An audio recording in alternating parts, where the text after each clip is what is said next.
All right, welcome back. Another night of CLNS Media's Draft Central coverage. John Another Zannis night. alongside. Yeah, I was able to coax Evan Lazar back after last night. It was a tough one. We took some lumps last night, but Evan was a trooper. He soldiered on. He wrote about it.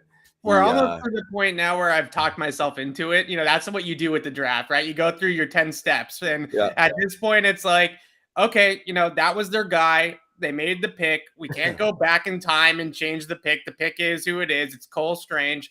I think when we talked to him today, and the general feeling that you get is they obviously wanted to prioritize that front shelf for Mac Jones, right? They want to have 3 good players on that interior so he can step up. I feel like I had that, Evan, but that's okay. We're past that, right? So honestly, I'm past the Cole Strange thing.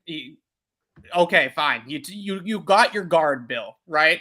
That's the point, is that you got your guard. Can we get some stuff now? Can we have stuff that we want?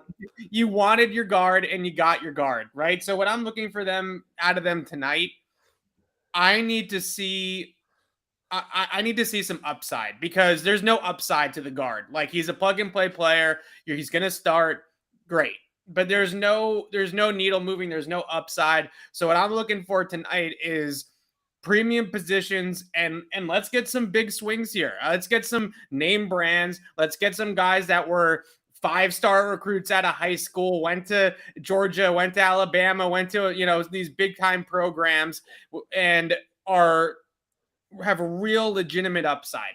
I think that's what we need here tonight from the Patriots, and I hope that they go that direction. And you know what? Honestly, I'll preface it also by saying it doesn't necessarily need to be the big school. Like, I would also settle for guys that are freak athletes, like Troy Anderson out of Montana State, or Tyreek Woolen from UTSA, or Zion McCollum from Sam Houston. Like, those guys, at least I can look back and say, okay, they're premium positions and they are elite, 99th percentile athletes. So they're betting on the athleticism and the development there. At least I can sell myself on that, and I sell myself on the ceiling of those players. There's just no ceiling to Cole Strange. He's going to be what he's going to be in the league. So tonight I need to see some fireworks. And I don't necessarily mean that they need to trade up and make something crazy happen. I just mean I need to see a guy that I can say, okay, that player could be a potential Pro Bowl talent for them. So, and again, this is very much the type of thing someone who's trying to talk themselves into this and or kind of off the ledge would say, which is you reconcile this, you file it over here. It's a plug and play need. Fine. Bill got his guard. Fine. Let's do it. It's frustrating, though, to think that day 2 is that day where you undo day 1's mistakes. And again, who knows ultimately how this is going to turn out. But if you did some reading, today in terms of what other major sites or other analysts or people whose opinions we trust and we follow leading up to the draft in the draft process, who have things to say, people who are, well learned, former scouts who work different places right now. The Patriots are getting D's across the board for this pick, mainly because of the positional value and the value of the player themselves.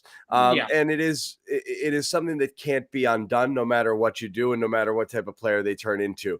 And while you say, yes, let's pick up some impact positions here. And when we're talking about that, you're talking about maybe someone who gets after the quarterback, a cornerback, and of course the receiver, that everybody always covets. Again, you're finding star talent at those positions in the first round. It's a little bit harder to find as you start to go down the board.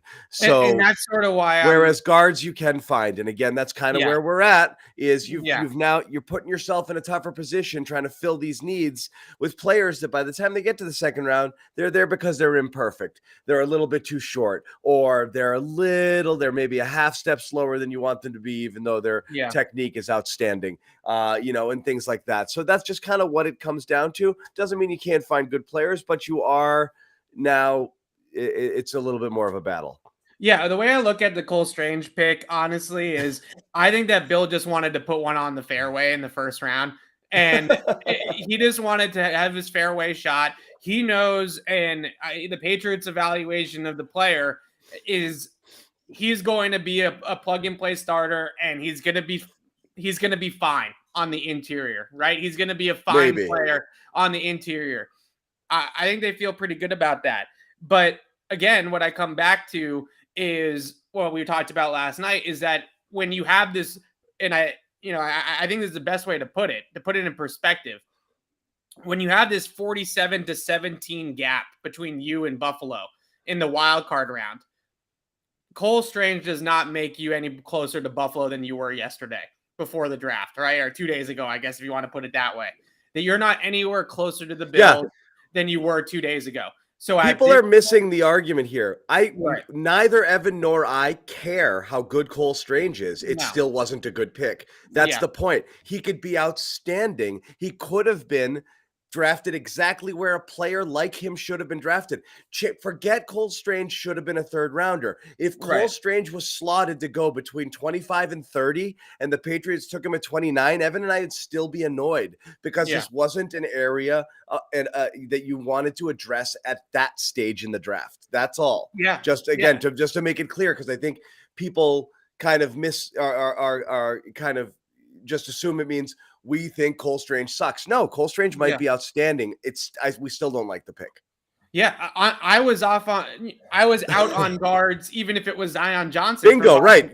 Zion Johnson's a consensus. We didn't want him at 21, and he goes at 17. Right. So that was like, out on the guards. Phew, exactly. Right. So at this point in the draft, I look at, there are some name brands that are still available, some Bama guys, some Big Ten products, with Leo Chenal from Wisconsin, those types of players. Let's look at some of your guys here. Let's look at your big board.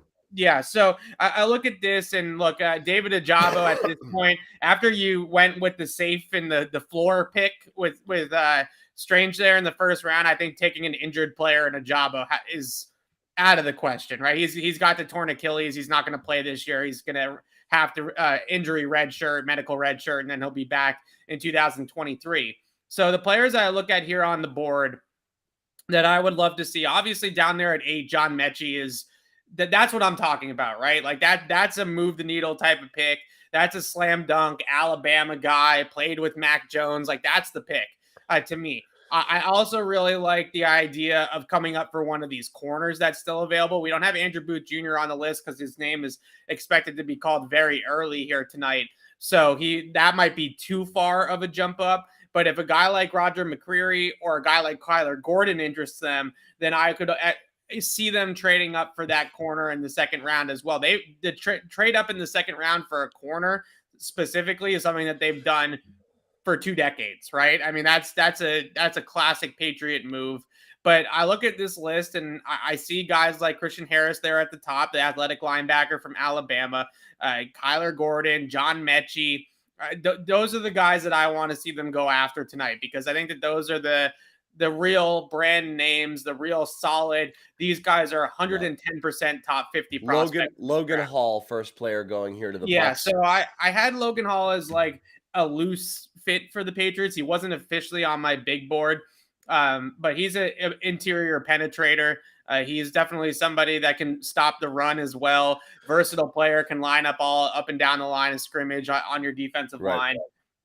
Those are the guys that I'm looking at, though, tonight is let's move the needle. Let's make a splash. Let's hit a home run. We hit the single last night, right? We got on base last night. Now we got to go for the home run. Now we got to really try to make a dent in this thing. And I think that those are some of the players that I will look at to try to do that. The linebacker group, that's a really good linebacker group, as the Packers just traded up to 33 or 34, excuse me.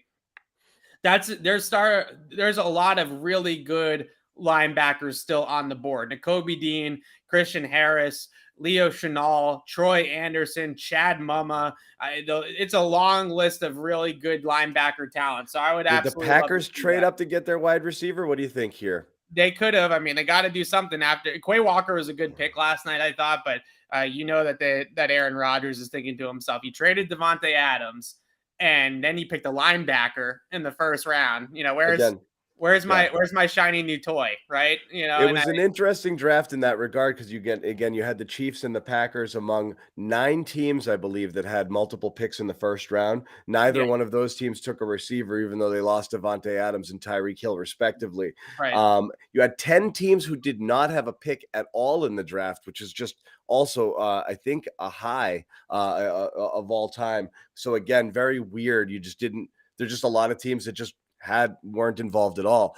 Setting the table just for the Patriots here and what we're going to do throughout the night. Again, picks 54, 85, 94. As far as now is concerned, as Evan had mentioned, it's a very Patriots move to move up in the second round. The move back, move up is a thing that they do a lot because they target guys here in the second round who kind of fell through. And when they see one, like a Christian Barmore last year, they move to get them. And again, Barmore is someone Evan had mentioned yesterday, is someone that they were high enough on to maybe take a swing at in the first round when they saw the Packers. Not to interrupt you, sorry, John, but the Packers took Christian Watson from North Dakota State, the wide receiver. There's a receiver. Yep. This is another one of those players. I didn't want to say it because I didn't want to get anybody too excited because I figured his name would get called early. But that would have been another one of those guys. Like, I get he's North Dakota State. I get it's a smaller school, but this is a generational athlete. Like I mentioned him yesterday because I thought he was in that next tier with Dotson. Dotson and Watson kind of closer there, and Dotson went 16. So I'm not surprised he went early here in the second. Yeah, 6'4", sub 4.35, 40-yard dash at that size.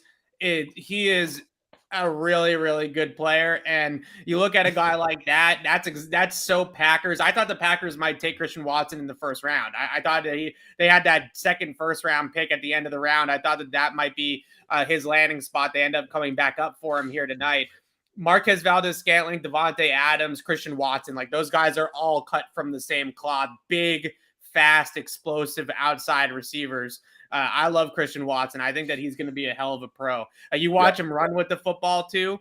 I mean, that guy, he's like a mix between he's like a more refined Cordell Patterson, right? Like he's got that gadget element to his game, but he's also a much better pure receiver than Cordell Patterson ever became in the NFL. So he's a stud. That Aaron Rodgers has got to be happy with that one. Yep. So there you go. And again, it's the movement involved with receivers here is again extremely interesting, where you've seen trade ups in order for people to get into position to take the players that they wanted to take here. And it's happened quite a bit here. And so now we had in the first round all the way down to Burks was 6. This is the 7th receiver taken, correct, in the first 34 picks? Yeah, and I would say Sky Moore. Sky Moore is the one we mentioned yesterday. As maybe 29, they take a flyer. Yeah, his name should be called here very, very shortly as well. So I think you're going to see another one. Alec Pierce, it might be a little bit early for Alec Pierce, but he's a really good player too out of Cincinnati, another big receiver with explosive speed down the field. So he's somebody I think will get his name called soon. George Pickens from Georgia. Love the talent. There's some really, really big concerns with his off the field and his work ethic that NFL teams have knocked him for. He's a first round talent though, so he could be somebody the Patriots might be willing to take that gamble on. Things that you hear from scouts and people down there in Georgia about Pickens is like he needs to go to the right program. He needs to be in a regimented program with veteran receivers on the roster. I'm not sure necessarily that you want Nelson Aguilar and Kendrick Bourne being the one that raised George Pickens up, right? But the Patriots do have a veteran room for the most part at wide receiver. So adding a guy like Pickens and kind of nursing him through it, maybe they can get him to his potential. And at least that's the upside on this board right now. He's got clearly the best upside out of this group that's remaining. He just has to be coddled a little bit, right? He's going to have to be managed, and he's going to have to make sure that he's doing the right things behind the scenes to get himself ready and to be a big-time contributor. So the Titans are taking Roger McCreary here from Auburn. So another corner goes off the board. McCreary, first-round cover talent, second-round measurables. Here, right? You had him third best available today, Roger McCreary. Here was your list here. If he's 5'10", 5'11", and he's got 28.5-inch arms, which for an NFL player is miniature size. Alligator arms, right? Yeah. So if his arms, and I kid you not, if his arms were an inch longer, he's easily a first-round pick. That's all the difference in the world, right? Yeah. In the NFL. So the New York teams have now traded. So the Jets are now on the clock. The Giants have traded back, and the Jets are now on the clock at 35. So we've already seen 2 trades here so far at the top of the draft. So we're seeing tons of trades already. And that's what teams do. I mean, that's what this is for. The Patriots aren't the only ones who've cornered the market on trading for talent here in that second day. But if they have a guy that they want to get after, they better get after it quick, because obviously this is starting. This is what happens. Like you said, we call them fallers, right? Like guys that have fallen out of the first round that you might have had a low first round grade on or whatever. Right. Yeah. Or you might have had that low first round grade, but you knew he was going to fall in the second because of something going on, like Roger McCreary's arms, for example, right? Right. That's a thing with him. Or maybe this ends up being Andrew Booth Jr. from Clemson. I know they took a corner already in the draft, but his talent is immense, but he's got some injury concerns. He's been hurt for a long time, on and off in terms of the injury report and things like that.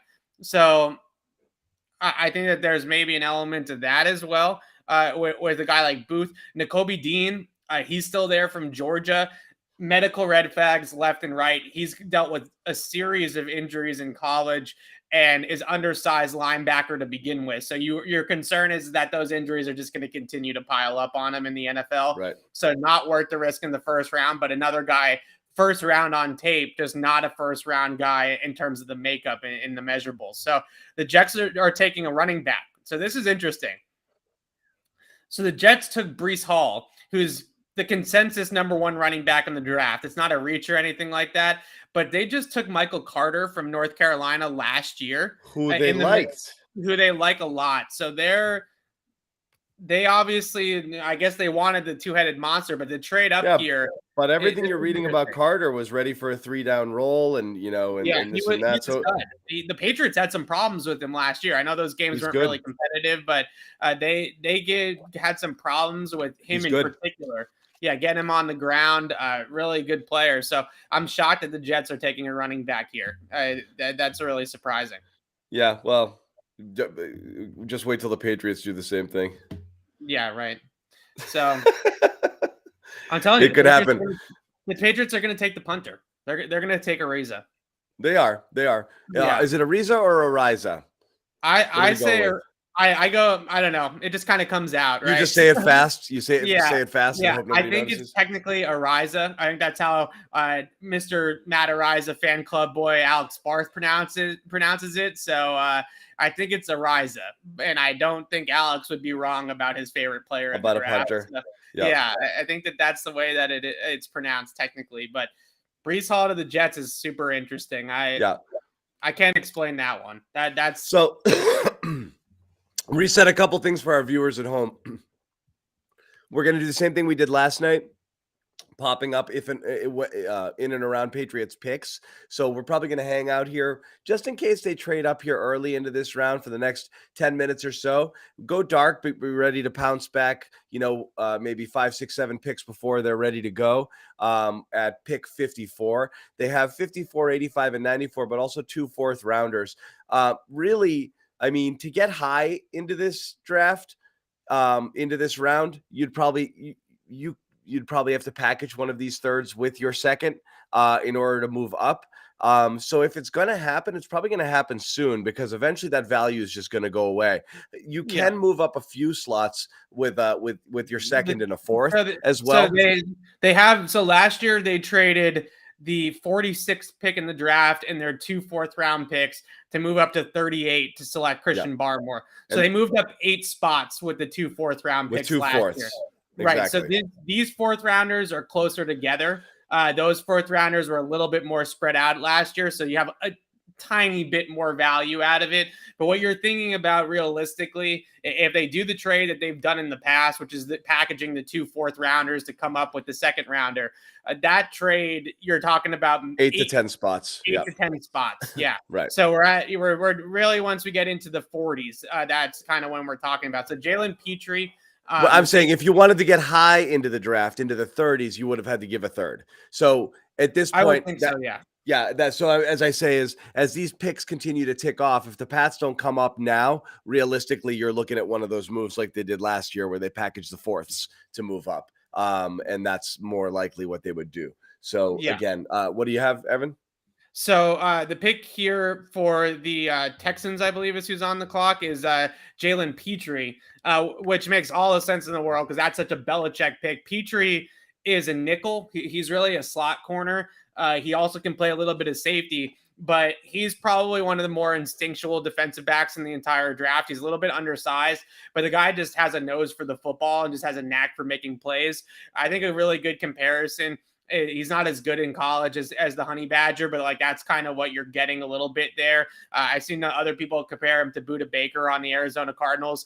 He's just always around the ball, has a knack for turning it over, has a knack for making plays behind the line of scrimmage against the run. So just a football player, like not the measurables guy, but just one of those dogs. And that's, I had him on my board for the Patriots as well, because the Patriots can tend to go towards that sort of thing where they just want to take the guys that are the best football players and not necessarily the big raw measurables dudes. And that's definitely Petrie. So Nick Caserio takes a page out of his old boss's book here with Good. More people take those pages, so we can't take them. I wanted to put up. We talked about other positions of need here. Linebackers being one where you said there was a ton of good players available here. Right now, none of them have taken. And you still don't have your guy from Georgia. Yeah, no, none of these guys are taken yet. Nakobe Dean's not been taken, but somebody just traded up. The Falcons just traded up here again. So I think this is like 3 or 4 picks in a row that have been trade ups, if I'm not mistaken. So this could be a quarterback for the Falcons. Somebody's eventually going to take the chance on Nakobe Dean. His tape is just too darn good for him to follow all the way out of the top 50. This is going to be Mickens here, right? This could be a quarterback. Yeah. Yeah. I could see that. But yeah, look, I think that this linebacker list that you're looking at now is probably where the strength of the draft is at this point, just in terms of pure talent and depth and what's going to be available for the Patriots. All of these guys on this list right here, and I would say in particular, the top 5 names on the list are all guys that I think could make immediate day one impacts and be potential stars in the Patriots defense. So I'm not as high necessarily on Beavers doing that just because of some of his movements, but I think that all 5 of those guys have that kind of potential. And I would say in particular, 1 through 3, and then number 5 there, Troy Anderson, who I have a little bit lower than Beavers just because of the rawness and because of the level of competition he played at Montana State. But he is also a fantastic athlete. Anderson screams Patriots. He played quarterback, running back, and linebacker at Montana State and was all conference at all 3 positions. So, by the way, the trade itself, we're talking about what it takes to move. Falcons went from 43 to 38 by adding 114 into the mix there. And the Pats 117 and 120 where their picks are. Yes. Yeah, so just to give you 121 and 127 is where the sorry. So just to give you a sense of what it might take to move up 4 or 5 slots in that second round, we are looking at a 4th rounder there. So this is Arnold Abikete. I think Abikete, I think is how you say it, from Penn State. Really, really good pass rusher, high-end pass rusher. His game watching it reminded me a little bit of Josh Uche, which is why I didn't have him on the big board, because I didn't love doubling up on the Uche skill set, right? It didn't really. The guy they're not going to play. Yep. Yeah, he's a really refined and explosive pass rusher, but he's not really there at all against the run. But one of the more technically sound and explosive guys coming off the ball in terms of the pass rush. So a lot of people were sort of in the maybe school of thought that he could sneak into the back end of the first round. But it ends up going here at the top of the second. So Which who do you want to see? Who do you want to see them move for? Because at this point, it feels like just the way you're talking about a lot of players, you think they're actually pretty closely packed together, which is to say, do you believe that they're getting a better player right now if they move up to 40 than they will at 54? So much so that it's worth the draft capital. Yeah.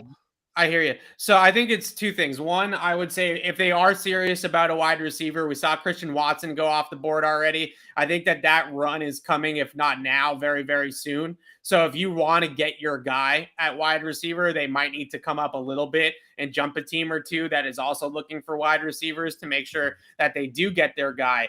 Linebacker, I think if you're thinking linebacker in the second round here, right? I hang at 54 and just let whoever falls to me. There's got to be 2 or 3 guys that they feel pretty good about out of that group I was just talking about.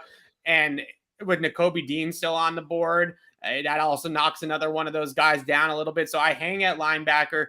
Corner with McCreary off the board. Now it's the 2 guys that I think that could be rookie contributors or rookie starters at corner that are left. Well, I guess Booth is technically left too. But his medicals, I think, are just really killing him. But Kyler Gordon and Booth, I think, are the 2 only day one contributors. Woolen and Zion McCollum are straight high upside athletic freak grabs, right? Like they're Kyle Duggars, I don't think that they're polished, ready to play as rookies. Marcus Jones is a slot corner from the University of Houston. He's undersized. He's going to play inside. So he's not the true outside guy. So if they truly want to go and get an outside corner that could contribute as a rookie and play in year one and maybe even start in year one, I think on this list, Kyler Gordon is probably the best bet to be a Patriot. So if they're thinking that, then I could see them trading up here to get the corner. But otherwise, I think that there is going to be a good player available at 54. So what's up with Booth? What's up with Booth? That's hurting him right now. Oh, he had double hernia surgery this offseason. He had to get it done twice, and he's only played 15 games in college. And there's some injury concerns there. There's some rawness or inexperience type of concerns there, and he is a full-on upside pick. You turn on the tape with him, and there's games that there's just crazy plays on tape in games where he just shuts people down for 4 quarters and looks like an elite cover talent, right? But then there's other games where the technique kind of comes and goes. So it's a little bit of an inconsistency, rawness on tape, and then obviously the injuries. So Booth, I would love to see them come up and get him. I'm not sold that that's their guy. I think out of this cornerback group, if it's not one of the high upside flyers like a Woolen or a Zion McCollum, I think Kyler Gordon makes a lot of sense for them too. But we'll see. I don't know. I mean, defensive line, I guess at this point, Travis Jones from UConn. Bears just took Gordon. Okay, so Gordon's off the board too. So now you're really getting into that category with corner that you're talking about developmental guys, right? You're talking about Woolen, you're talking about Zion McCollum, you're talking about taking the risk on Andrew Booth and hoping that you get the best out of him. There's also Martin Emerson from South Carolina who's got some traits that they like. That maybe he could be involved here. He was like a late big board guy. I think I had him somewhere in the 40s or something like that. So maybe that's another player that could be interested in them. They could be interested in that corner. I would also think about Travis Jones from UConn at this point, who's basically, Jordan Davis was the top nose tackle in the draft. Travis Jones was the second best nose tackle in the draft. And he went down to Mobile. Travis Jones beat up our boy Cole Strange. Yeah. Travis Jones had the best Senior Bowl week out of any prospect, and that was at Mobile, bar none. The best Senior Bowl week, bar none. Dominated practice, dominated the game. And when I say dominated practice, I mean like he was a man amongst boys at practice. It wasn't even close. So maybe there's that could be a pairing. Like we've talked so much about Jordan Davis and Barmore, or Devontae Wyatt and Barmore, Davis's teammate at Georgia. Travis Jones and Barmore is a really nice building block on the defensive line too. I could get behind that, especially if you're going to play a lot of safeties at the second level. They're going to put Duggar and Phillips and Jabril Peppers and all these safeties on the field. You get a guy like Travis Jones who can occupy multiple blockers, that can reset the line of scrimmage, hold the point of attack. Now you can play 225-pound guys at the second level. You're not quite as concerned about doing that because you have the run stuffer up front to be able to hold off the offense there. So the Patriots had, they did that last year with Christian Barmore, right? They traded up. Right now, Travis Jones is easily the best defensive lineman still on the board. So that one I think could be a little bit interesting, a sneaky trade up here as well. Yeah, they love their Senior Bowl guys, and obviously, again, he had a really dominating week there, so we could see that. Where are we at now? We are at 39, I believe. 39.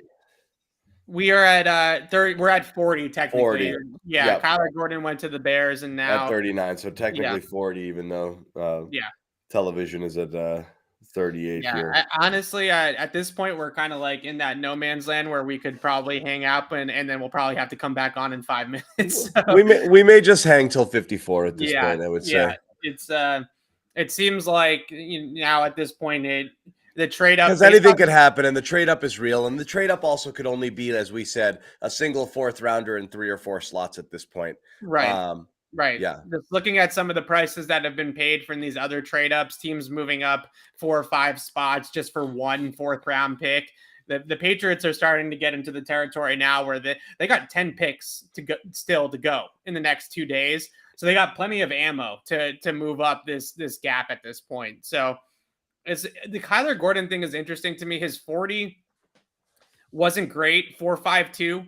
Not blazing fast, but his entire athletic profile was really good. Explosive jumps, really good agility, and he's got good tape. So I thought that he would go maybe a little bit higher than this. It's not, I'm talking about 5 to 10 picks of a difference here, but I really liked him as a starting outside corner. I think the Patriots liked him too, but they're just kind of caught right now. As you said, somewhere around pick 20 or so, it starts to turn into my guy sort of draft where, people had guys that they wanted or they filled positional needs. So, falling into this stage of the draft, I don't think is that big a drop for a player like that.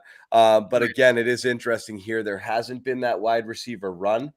Just looking ahead, the teams Seattle's that are drafting on the clock now too. So at 40, they have back-to-back picks at 40 and 41. So it wouldn't surprise me if they try to move 41, right? They take the guy that they want at 40 and they try to move 41 to move back to accumulate some more picks. They don't have a ton of picks in this draft. So that type of trade wouldn't surprise me. I would have to think that at this point, Seattle has to seriously be thinking about Malik Willis and quarterback. I get not wanting to do it in the first round. He wasn't worth it in the first round. But at this point, here's my philosophy. If a quarterback is worth taking anywhere, they're worth taking in the first round, which is to say, if they have a chance of starting for you, then it doesn't matter where you take him. If he has no chance of starting, then don't take him. There's no such thing as value for a quarterback. They can either play or they can't play.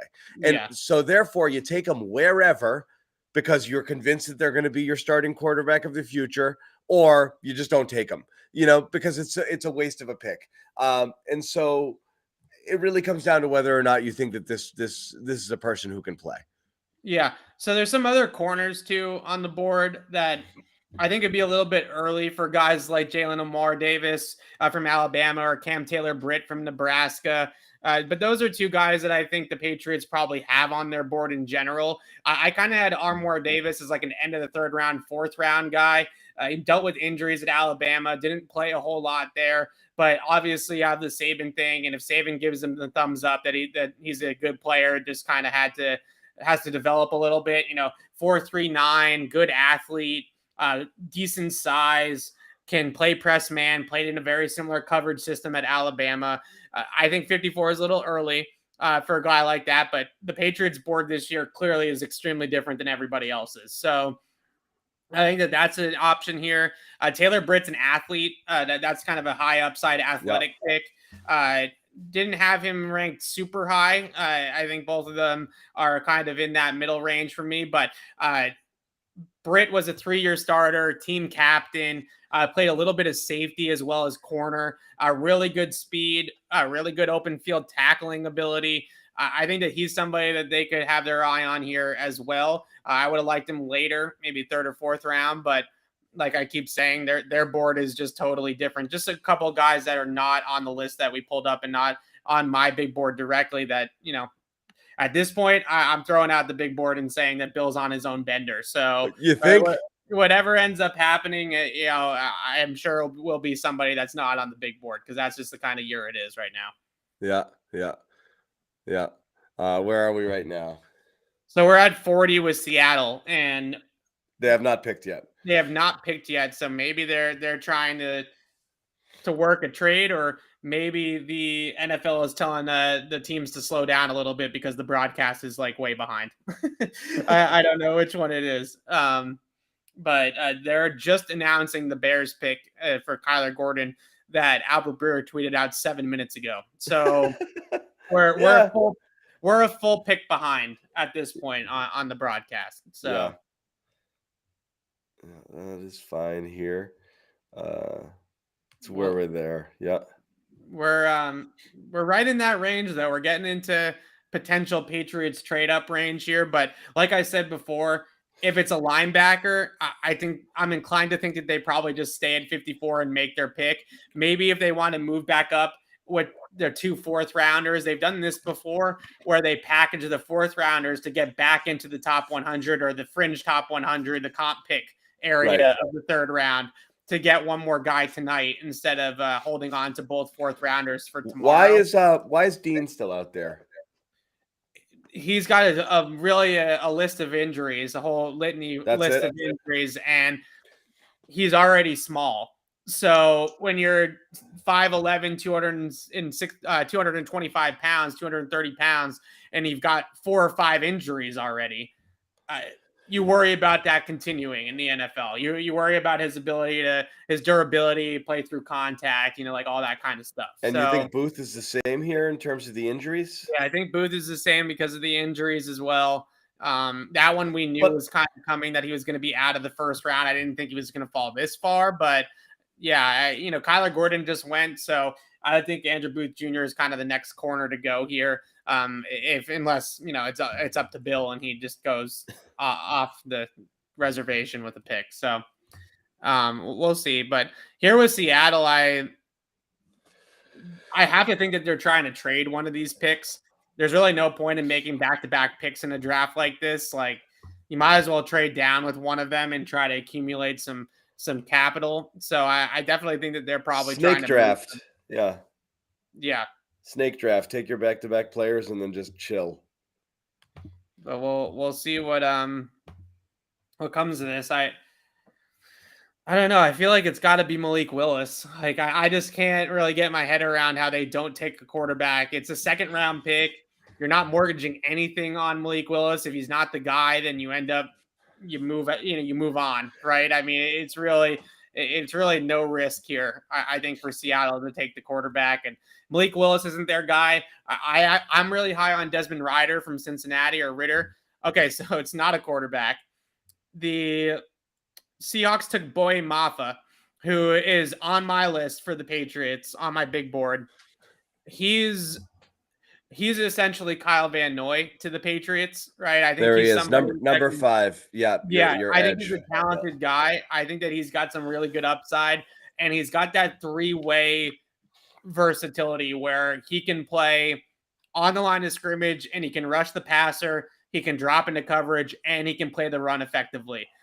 I thought that they would have an eye out for him just because of that ability to hold up on the edge at the point of attack, set a sturdy edge, but also give them something as a pass rush. And I really liked his tape and thought that the way that they asked him to play at Minnesota, just in terms of his stance and all that kind of stuff, that really kind of hurt him in terms of sack production.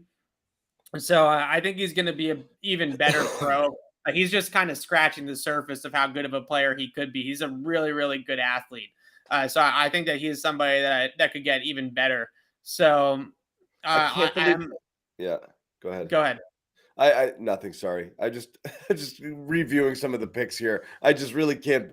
I thought the Jets had a really good day one. I just can't believe they drafted a running back here. But anyway, go ahead. Yeah, that one was that's a shocker for sure so far. I can't really wrap my head around that one either. That is, inherently it's a Kyle Shanahan disciple.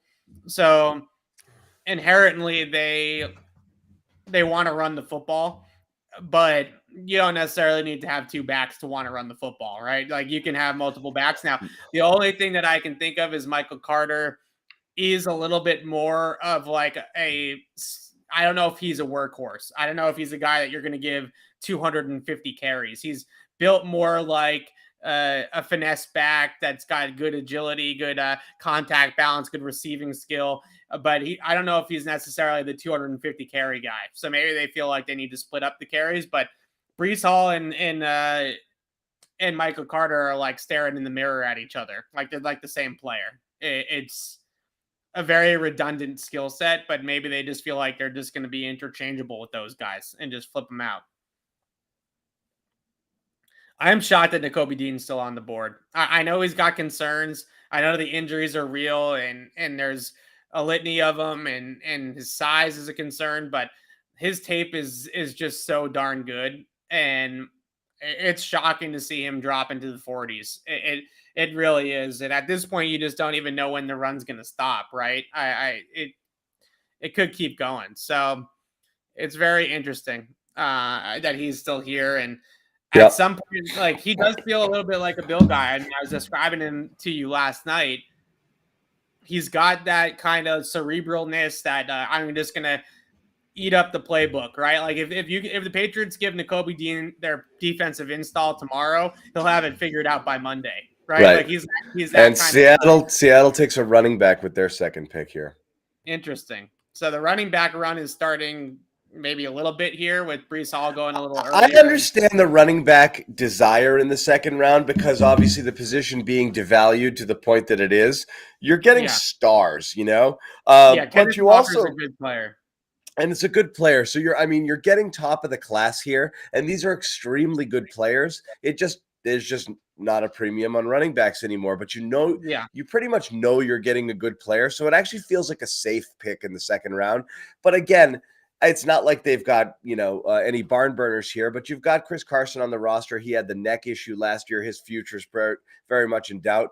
Rashad Penny filled in extremely admirably down the stretch. Rashad Penny he's their version of Sony Michel, right? I mean, they drafted him in the first round and he really hasn't been. He hasn't, but he finished like gangbusters for them down the stretch, and thought maybe that it might have been his backfield this year, but again, it's enticing because the players are so good. For a team that has as many needs as Seattle has, running back is also a really strange choice here. It is a little bit, but I kind of like what teams are doing in general that need quarterbacks, because Seattle in the first round took Charles Cross, who's one of the best pass protectors in the entire draft. Now they come and they get Kenneth Walker, who's one of the best running backs in the draft. And again, you still have DK Metcalf. You still have Tyler Lockett on your roster. You get Noah Fant in the Russell Wilson trade. Next offseason, whether they draft a quarterback in the first round or one of these veteran quarterbacks that gets unhappy and wants out is on the move, they have ammo and they have the ability to go out and get that quarterback. And it's not the quarterback. Yeah. I again, my belief is there's no such thing as value at the quarterback position. If they can't play, it's not value just because you took him in the second round and you might have taken him in the first. It's just not worth it. So if you don't think this guy is worth your time and effort to see whether or not they can turn into something, you just pass. You just wait. You plug and play somewhere else. You live with what you've got, and you try to address the position later. I mean, not saying the Patriots did it perfectly, but I mean that's what they did. They didn't like any of the candidates available to them in prior years, and chose not to take a swing there. And that makes sense, And we've seen. I mean, in today's NFL, you talk about trends. What's the last player taken outside of the first round who's been successful at this point? Probably Russell Wilson. Dak Prescott, maybe. Yeah, Dak Prescott. It just doesn't happen really. It's just not a thing anymore. So well, that's because to their credit, and I know sometimes we come on here and act like we know better than these teams drafting and stuff like that. You do. I just kind of follow your energy. To the league's credit, I will say, I think that the league has actually gotten better at scouting quarterbacks. Like you don't see the Christian Ponder picks anymore. You don't see the Blaine Gabbert picks anymore. When they take quarterbacks early in the draft and they take quarterbacks night 1, top 10, top 15, those guys can play. Like those guys are premier talent quarterbacks that are worth those picks. This is a draft to me that, 5 to 10 years ago, you would have seen somebody like Malik Willis go too early. You would have seen somebody like Desmond Ridder go too early because they just were grabbing the position.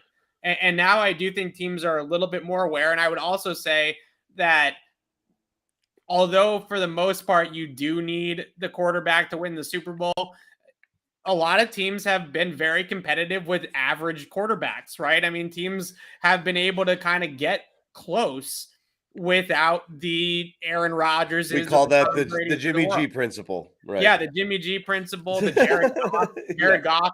They almost win a Super Bowl with Jared Goff. You can go on down the line recently. It's not all Nick Foles wins a Super Bowl, right? I mean, so I think that there is that element. Though Nick Foles was playing at an elite level during that run, even though he was playing above the Nick Foles head. But yes, of course. Whereas Garoppolo and Goff played like Garoppolo and Goff. Right. Yeah. And ultimately Goff being Goff is what cost them that Super Bowl. But yes, I mean, same with Jimmy G, honestly. And same with Jimmy G. Yeah. So you can't get over the hump with those quarterbacks, but I think you feel like you can get close. And again, I think what I would do if I'm Houston, if I'm the Giants, if I'm the Seahawks, I would do what they're doing. I would take the tackles. I'd make sure you got the left tackle figured out. I'd get a receiver. I'd get a running back. And I would make it so that if somebody gets unhappy. Booth, there goes Booth, 42, Vikings. So Booth to the Vikings makes a lot of sense. That's their type of guy. They tend to go after these kinds of players. I know this is a new regime, but I feel like that's definitely their type of guy. I'd also say that regime is very influenced by the Rams type of thinking. And at this point, you got to take the risk on the talent, right? And I think that's a very Rams philosophy as well. So not surprised at all here. But to go back to my list of corners, you're at the point of the draft at the cornerback position where you are 110% on developmental traits and athletic upside. None of the guys that are available anymore have day one starter kind of tape. Right. These are all developmental plays. These are all guys that you hope in a year or two are going to be starting corners. Again, Zion McCollum to me is like the corner version of Kyle Duggar. Like small school guy, destroyed the combine, good at the Senior Bowl. He's that kind of guy. And they took Cole Strange, who's kind of also that kind of guy, just at guard. So maybe this is one of those types of drafts for Bill Belichick where he's just going all those types of players. But at this point at corner, you've kind of lost, to me, you've kind of lost like the instant impact outside corner. I don't think that guy's on the board anymore with Booth going off and Kyler Gordon going off a couple picks earlier. So what would you have done, Evan? And I know it doesn't matter at this point because he is gone, but had Booth been still sitting there at 54, you think the Patriots I would have taken him in a heartbeat, but I'm inclined to think that the Patriots would not have because I think if Bill Belichick was into Andrew Booth, then they would have taken him last night. So I don't know. I'm inclined to think that the Patriots probably wouldn't touch Andrew Booth. Whatever the injuries, Clemson, those types of things, I think turns them off. Yep.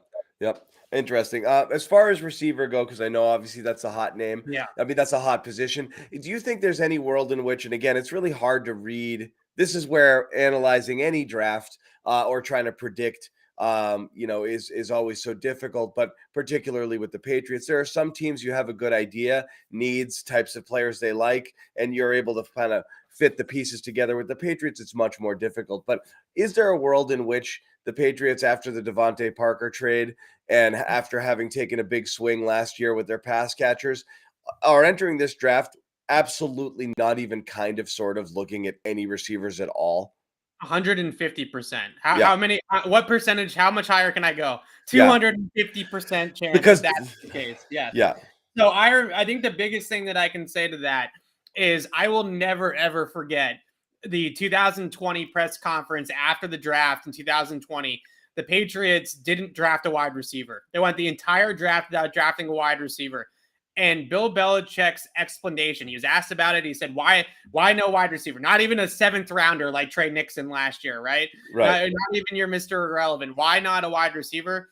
And he said, in 2019, we drafted N'Keal Harry in the 1st round. Then at the trade deadline, we traded a 2nd-round pick for Mohamed Sanu.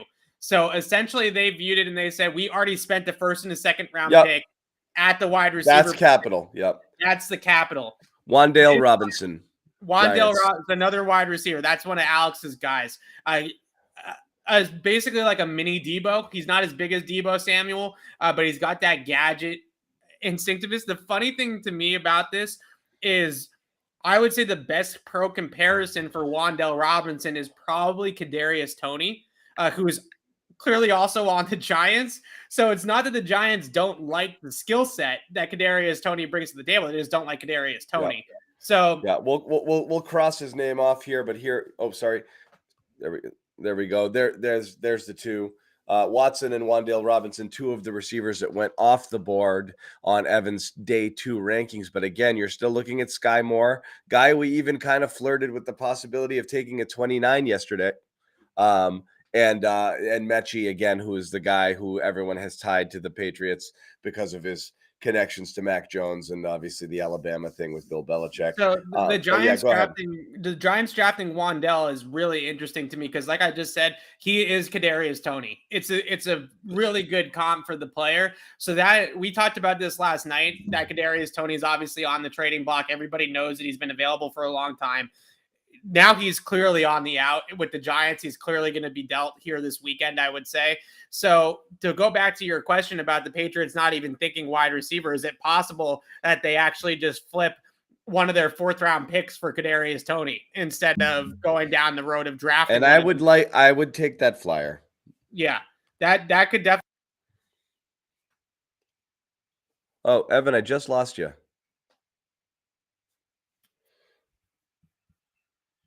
I'm not sure if it's just me, but go ahead. Why don't you pop out and back in? Evan Lazar having some technical difficulties, is going to exit and come back in. Resetting the wide receiver board as we talked about here again. Watson, Wan'Dale Robinson gone. And then we do still have Sky Moore, who Evan liked a lot, and still available here for the Patriots if they want to take a swing at 54. John Mechie as well. And Pickens, who we talked about a little bit earlier, maybe that talent guy, maybe that guy, he could be that one game breaker left here. And I know Evan was super high on him as well. So again, several receivers here still possible for the Patriots as they get a little bit closer. We're 10 picks away now from the Patriots jumping on the clock right now. We're entering pick 44. Still plenty of guys out there if you're hoping the Patriots take a receiver. But as Evan and I were talking about, I think I'm back. I just don't know. Yeah, you are. I just don't know that Bill's going to go there. And again, Evan, you were telling the story of the Sanu and the Harry thing. Yeah, they spent some resources on it on the draft thing. Now, if they did flip a 4th for Kadarius Toney, yes, I'd feel great about that because you're talking about a 1st-round talent at a 4th-round price. That's a really low opportunity cost there, and I think you would absolutely take that if you could get it. And if that's in the mix, if that's part of their plans, great. I think a lot of fans would come away actually feeling pretty good about that if that's what they ended up doing. Yeah, but again, I could totally between you and me, yeah. I'm a, I say it all the time. I am a multiple swings guy when it comes to this. I think you have to take a lot of swings at this position. But yeah, go ahead.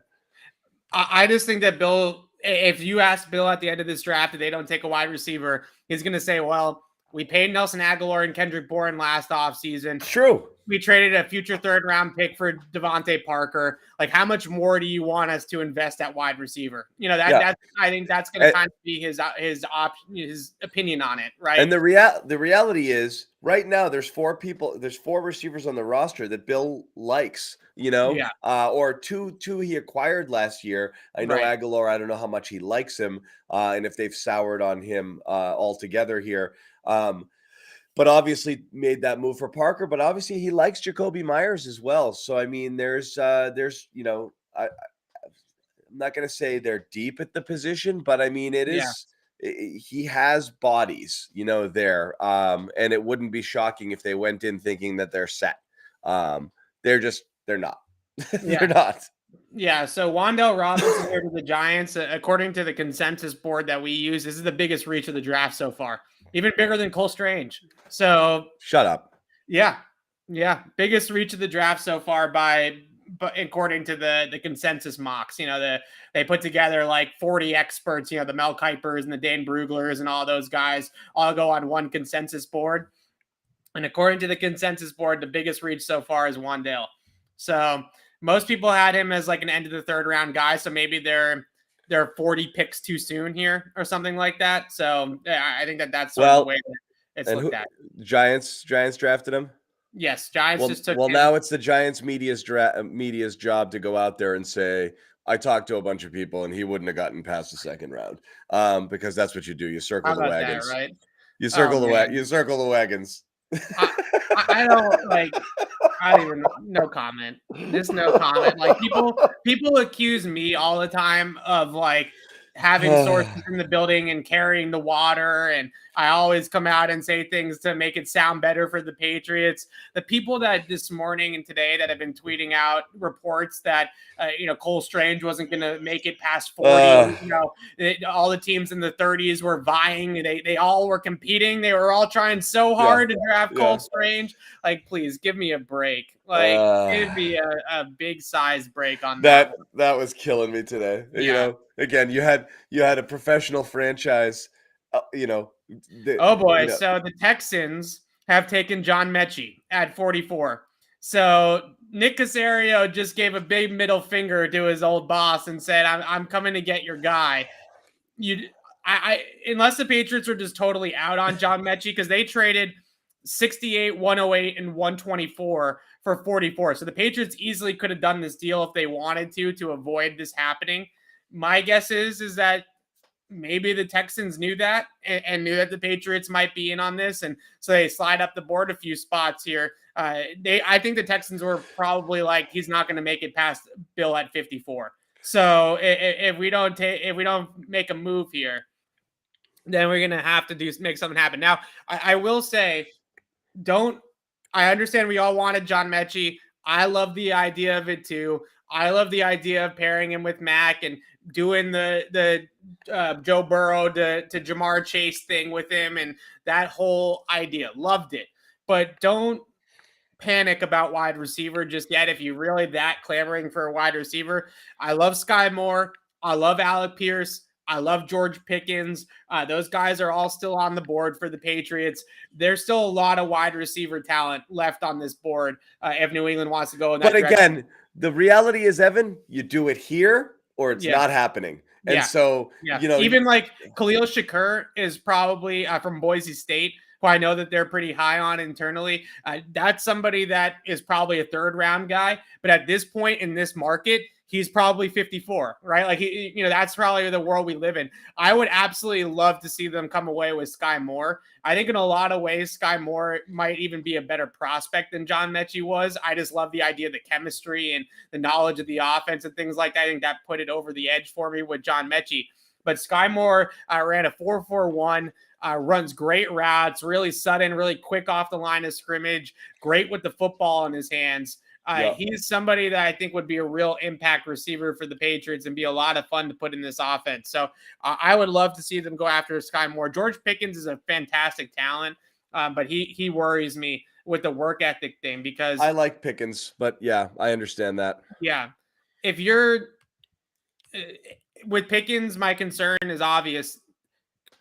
If you're going to be a good receiver for the Patriots, you got to put the work in, right? Like you got to be willing to put the work in. You got to be staying the extra hours. The two guys that I always go back to, with Jacoby Myers, I think, Gunner obviously is not here anymore. Jacoby Myers, I remember his rookie year talking to him off to the side, and he was saying that after practice and after meetings, he would go upstairs. The Patriots have what they call a I'm forgetting what they call it, but it's basically like a small patch of turf. It's like 10 yards of turf. And he would go up into this room, this small turf room with Troy Brown, and they would do another hour of technique work. And I think in order to be a great receiver with the Patriots, that's the kind of work ethic you want to have. And out of that group, Myers and Gunner were doing it. Guess who wasn't doing it? N'Keal, right? N'Keal Harry wasn't a part of that group. So that's the concern that you have with a guy like George Pickens and some of the work ethic things that you hear is if he's not going to put in that extra 2 hours at the end of the night, like Jacoby Myers did, then you start to worry about it a little bit. So what about the other guys here? And again, I know what is it you like about Sky Moore's fit? To me, Sky Moore, best pro comparison. He's not as jitterbuggy as Julian Edelman, but I see a lot of Julian Edelman in his game. He's like kind of like a more vertical version of Julian Edelman in terms of his route tree. But when you watch him come off the line of scrimmage and the moves that he makes in his break, he's really, really shifty and really, really nuanced in that phase of the game. Great release package, maybe some of the best feet out of any receivers in this draft. And he's just really quick, really sudden, really explosive cuts. And you look at all these types of things and you see a player that really would excite you in the Patriots offense. Then after the catch, he's very, very good with the football in his hands. He's got, remember Edelman would kind of have that like slithering sort of mentality about him after the catch where he'd bob and weave and duck under tackles and stuff like that. I see some of that with Sky Moore. Alec Pierce is one of my draft crushes. I absolutely love him from Cincinnati. Big outside receiver, but ran in the low 4.4s, has a 40-inch vertical jump as well to win the ball down the field. He's got all this skill and all this talent. You turn on the tape against Notre Dame and Alec Pierce just goes to work against that secondary. That nobody in Notre Dame could cover him in that game. He was an absolute demon in that game. Khalil Shakur from Boise State, also kind of their type, versatile player, can play him out of the backfield some, can run him on end arounds, jet sweeps, that type of thing. Slot receiver, most likely. He's got good vertical speed.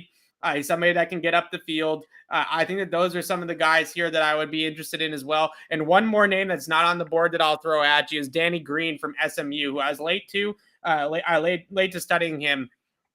But he's a really, really fun player. Low 4.3s guy, like 4.33, I want to say, in the 40-yard dash, and it definitely shows up on tape. His game against TCU was dominant.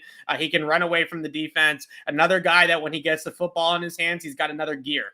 He just really is a very, very explosive player out there. This draft, the Patriots... Ojabo here to the Ravens. Yeah. Okay. Had to come eventually. The Ravens are a good fit for him, I think, because they get a player there easily that would have been a top 20 pick if he was healthy. He tore his Achilles at his pro day. A really unfortunate story. If he's healthy, he's a top 20 guy. So they're able to get him here. Yeah, and there you are. That was the second best player remaining for a fit for the Patriots here on Evan's big board today. Yep. So I think Travis Jones from UConn is one that's also kind of staring at me at this point. And I think a lot of people in the chat here are very into Travis Jones as well, Evan. Yeah. Before you get into this, I did want to ask. Well, go ahead. You tell me about that, and I have one more question. I want to circle back to the receiver thing, but go ahead. Yeah, all the reasons why everybody wanted Jordan Davis on the Patriots. Travis Jones isn't as good as Jordan Davis as a prospect, but he's maybe 75% as good, right? I mean, he's in that vicinity, and you get a player in that is a pure nose tackle. I mean, he's more. Jordan Davis is kind of his own thing. I can't really think of a great pro comparison from Jordan Davis, maybe like a Fletcher Cox or somebody like that, but he's just like a freaking nature. I would say Travis Jones is closer to maybe like what Vince Wilfork was. Right.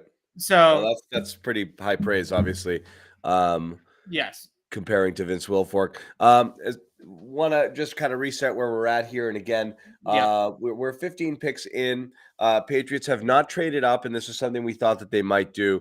The deeper we get here, any sort of trade up would look like it's of the smaller variety, like 3, 4, 5 places, Right. which they could probably do at the cost of just throwing in one of their 4th round picks.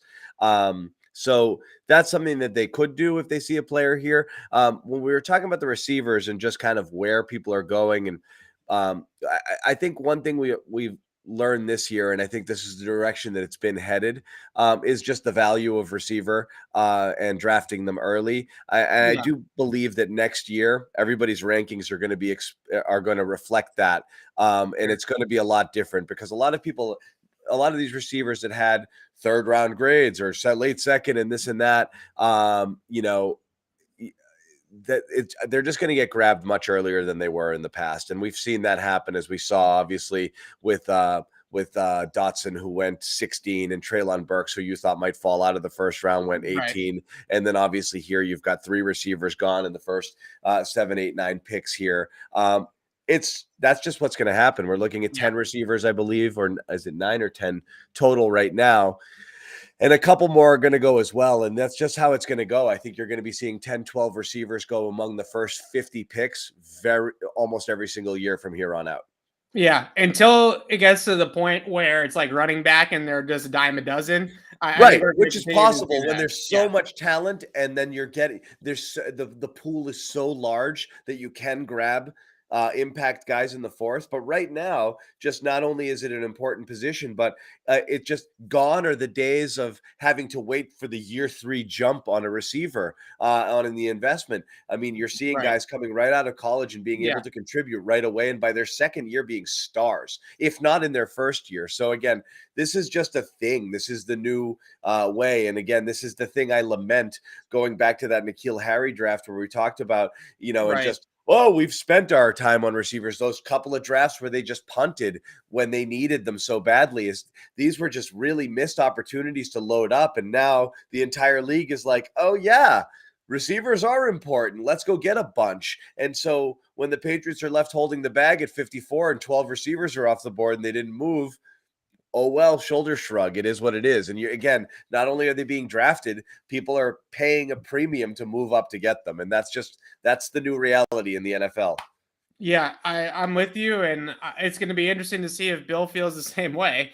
That's for sure. At some point you wonder, is it stubborn at this point? Like, this is obvious. No, I think one of the best answers that Matt Groh gave us a couple of weeks ago, and we spoke to him, which I thought was so spot on. And somebody asked him that exact question that you were talking about how are wide receivers coming in and making such an instant impact? Because that maybe 10 years ago, that was a position that took some time, right? It took some development.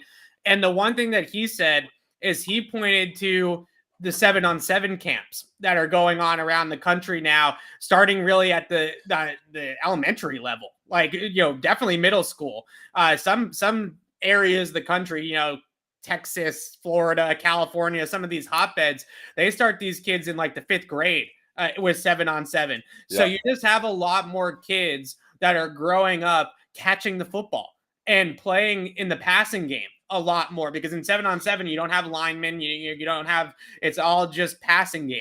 So there's so much more of that going on that now these kids are coming in to the pro game and eventually through college to the pro game, and they're just so freaking polished because they've been running routes and catching passes and running a route tree since they were in the 6th grade, which just wasn't the case 20 years ago. And I thought that was such an insightful answer as to why this explosion of wide receivers has really happened.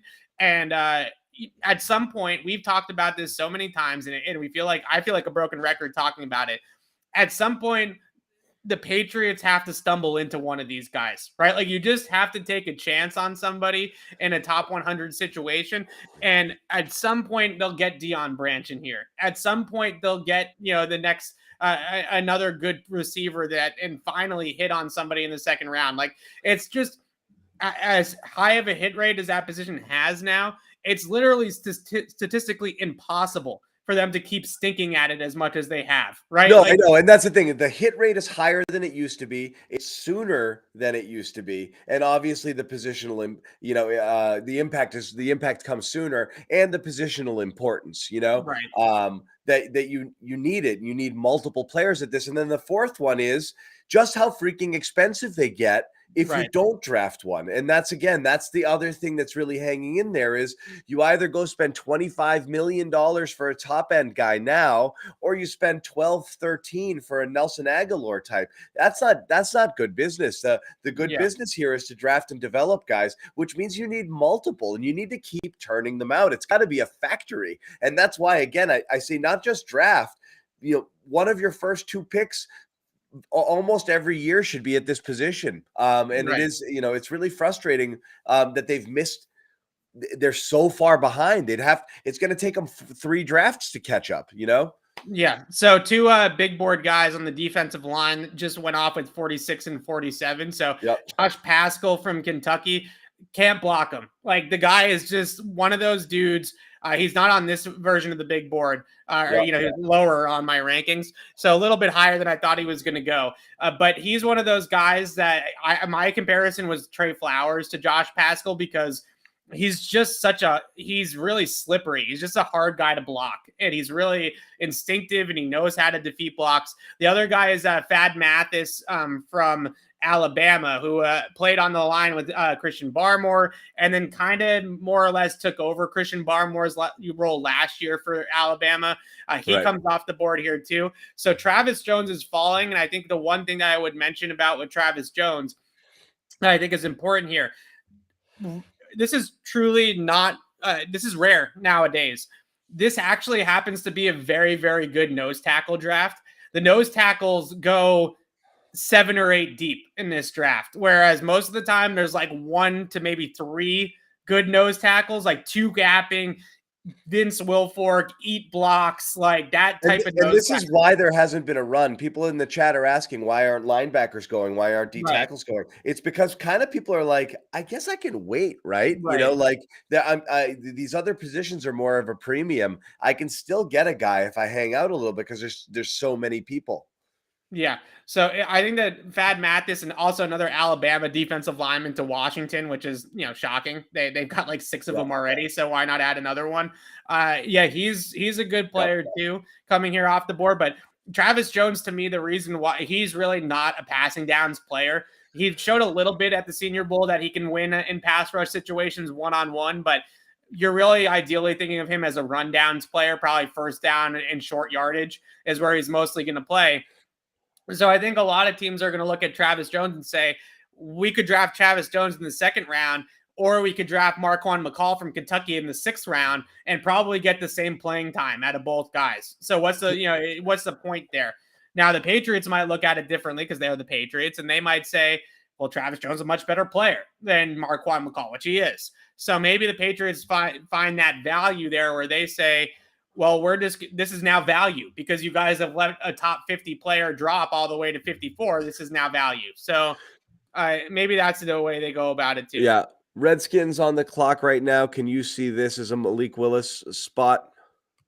So are they back-to-back picks? Because the Commanders just took Thad Mathis. So they took a defensive lineman. Oh, they did. I'm sorry. Yep. Yeah. Nope, they did. It's the Bears now on the clock. So we're at 47 now. So we're coming right up against it. And the more that we get closer to 54, the more it just kind of feels like there's going to be enough guys 48. On the board. Yeah.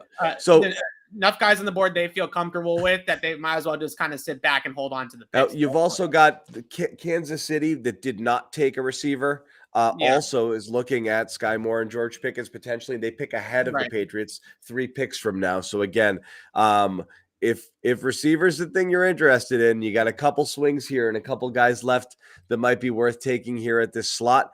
This might be a time to move, and Kansas City might be might be the team that you want to move up in front of if you want to make sure that you do that. I could see Kansas City being into Sky Moore. He's obviously not as fast as Tyreek Hill is, but he is a low 4.4 guy, and he does get up the field really well. And he does have that inside ability like Tyreek Hill does to kind of move around the formation, carry the football, and do some different things there. There's not, in terms of Kansas City, like you think of replacing that Tyreek Hill kind of skill set. I'm not sure that player, I mean, maybe if we go a little bit deeper in the draft and just go for pure speed, guys that just tested really well at the combine. There's never been an NFL player like Tyreek Hill, so there's no reason to think that you can replace it. They just need more people who can. Their problem last year was they were so reliant on Hill and Kelsey, and they weren't able to spread the ball out to other players. So they need multiple options to replace Hill. It's not going to be one guy. I wonder if their guy would be somebody like Taekwon Thornton from Baylor, who is, I believe, the fastest 40-yard dash time at the combine this year. It was something like 4.2. It wasn't the fastest, but he was among the guys to break the 4.2, get into the 4.2 range. He was 4.28 at the 40-yard dash in Indy. So if you're just looking for speed, I mean, that's your guy, right? I think he ends up sneaking in to the back end of the third round here at least, just because the NFL doesn't allow guys with 4.28 speed to last very long. I mean, it's just, at the end of the day, you got to be able to run. It's football, right? So as raw as he is, as his body type is really small, I think that the better comparison for him than Hill would probably be more closely to like Mecole Hardman or KJ Hamler in Denver. He's not really as physically imposing as somebody like Hill. So the Bears took Jaquan Brisker, safety from Penn State, and a guy that I didn't have on my board because of the Penn State thing with the Patriots and Bill Belichick, but another player that I thought maybe they'd be interested in, super athlete at safety. He's kind of like Kyle Duggar, so maybe that's a little bit redundant for them. So no love lost on Brisker. I mean, that's how many more of those types of safeties could you possibly have on your roster at this point? Yeah. So. All right. So Evan, are you prepared for there being 3 or 4 guys you feel pretty good about taking, and then having to look into your program to for the name of the person that I don't even have my board up anymore. The tab I have up is my actual spreadsheet, which has like 150 names on it, because I know for a fact that the Patriots are pulling a name. They're going to go so, and again, and I just want to prepare everybody for this.